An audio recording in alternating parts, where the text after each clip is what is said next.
Di sisi lain, Saudara, Komnas HAM ikut buka suara terkait tragedi di Stadion Kanjuruhan, Malang, Jawa Timur. Komnas HAM meminta pemerintah untuk memastikan penanggulangan kesehatan dan layanan kemanusiaan pada korban akibat peristiwa ini.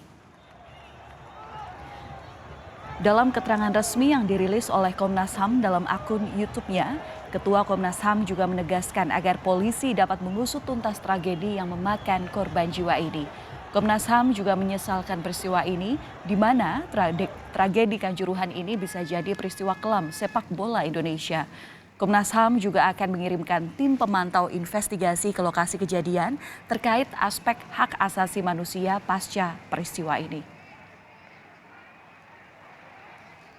Meminta pemerintah untuk bertanggung jawab terhadap penanggulangan kesehatan dan aspek kemanusiaan serta kerugian lainnya yang diakibatkan oleh peristiwa ini.